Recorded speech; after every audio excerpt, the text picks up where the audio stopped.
Why not go free if you can?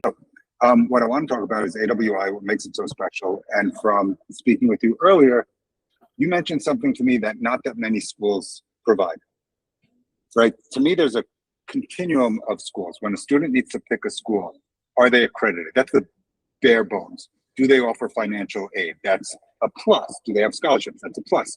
But is there a way that a student can train for free? And when we were talking yesterday, you mentioned literally three things that I caught wind of that I want you to expand on.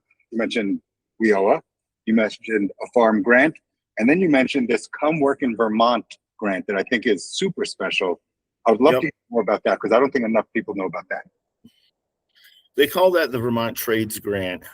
And it's a career-focused grant to get kids to get trained in Vermont. Okay, it requires the applicant to apply through VSAC. It's Vermont Student Assistance Corp. Okay, for this trades grant. The trades grant's worth $22,500. Okay, it doesn't. You do not have to be a citizen of the state to apply. What they're trying to do is get you to a trade school in Vermont, get trained in any career really that they recognize and they fund. And then in order to make that a $22,500 grant, they say that you must work in that field in the state for at least 1 year, and they'll forgive it, make it a grant. If you don't stay in the state, they will make it a 0% loan. So at worst, it's interest-free financing. At best, it's a true grant, never pay it back. And the catch, if you will, is you just have to commit to work in Vermont for 1 year. Get trained in Vermont, work in Vermont. Right. Vermont's beautiful. Why not? Mm-hmm. There you go. We got the jobs to put them up. We got the housing to put them in. It's the same housing we put them in right now for student housing.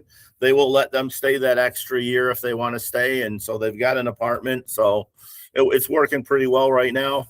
It's usually funded for at least 8 months out of the year. Last year, I'd say it was funded for about 8 months until they ran out of money. Meaning, so when you say funded and then run out of money, because it's a set amount of dollars that they're using for this, you have to be quick. You can't just take your time. If you're interested in taking advantage of it. No, right. You want to be on it. You got to be on it. Awesome.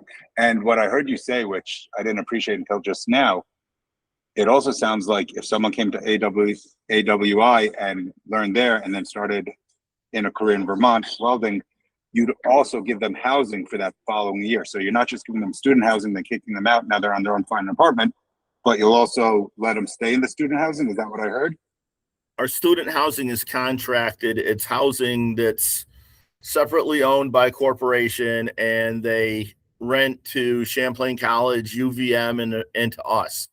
And what they're doing now is they're allowing these students to stay year-round if they want, or stay longer. So a couple of my students asked if they could stay for that year and under another lease agreement, and they're allowing them to stay that year till they get the year's experience in Vermont. So then they can go out to a union out of state, basically. If they choose to, or they choose to stay in Vermont. Right. I'm curious, for that second year, let's call it the work year, are they paying for that housing? Is it a subsidized rate? Is it just market rate, but at a fair price? Anything you have on that?